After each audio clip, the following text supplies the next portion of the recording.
क्या देश का सबसे बड़ा मुद्दा भावी पीएम की खोज है?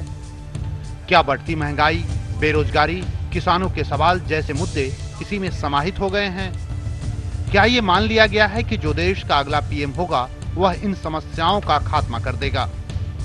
आप इस तरह से जो भी सोचें, लेकिन सच ये है कि देश का अगला पीएम कौन होगा, इसको लेकर पावर वार चल रहा है।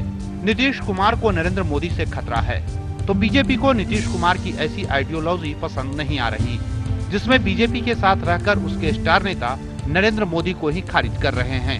नरेंद्र मोदी हमारे राष्ट्रीय नेता हैं।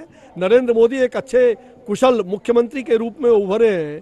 नरेंद्र मोदी को कोई कैसे इग्नोर कर लेगा कि वो मुख्यमंत्री नहीं होंगे। वो विकास पुरुष के रूप में उन्होंने पूरे गुजरात में दिखाया है। हमारे सम्मानित नेता हैं, हमारे पार्लियामेंट्री बोर्ड के नेता हैं। नीतीश कुमार को मालूम है कि वो राष्ट्रीय पार्टी बीजेपी के साथ हैं, लेकिन बाज नहीं आ रहे हैं नरेंद्र मोदी को चिढ़ाने से। इसलिए कहते हैं कि कभी टोपी पहननी पड़ती है तो कभी टीका भी लगाना पड़ता है। आपको मालूम होगा कि एक आयोजन में मुस्लिम टोपी पहनने से इनकार कर दिया था नरेंद्र मोदी ने।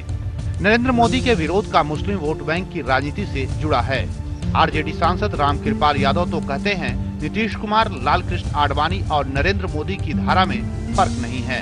आडवाणी, मोदी और नीतीश कुमार सभी एक ही थाली के चट्टे बट्टे हैं। सभी एक ही लोग हैं, अलग अलग ढंग से अपना चेहरा दिखाने की कोशिश कर रहे हैं। ये दोनों मिलकर, नरेंद्र मोदी और नीतीश कुमार दोनों मिलकर के देश की जनता को टोपी पहनाने का काम करना चाहते हैं। लालू प्रसाद ने लालकृष्ण आडवाणी का रथ रोककर अपनी धारा साफ की थी। नीतीश कुमार बीजेपी के साथ रहकर नरेंद्र मोदी का विरोध कर अपनी धारा स्पष्ट करें, लेकिन इन सबों के बीच आम जनता के सवाल कहां हैं? हमने समाजशास्त्री डॉक्टर अजय कुमार झा से सवाल किया। वो कहते हैं इमोशन का खेल हो रहा है।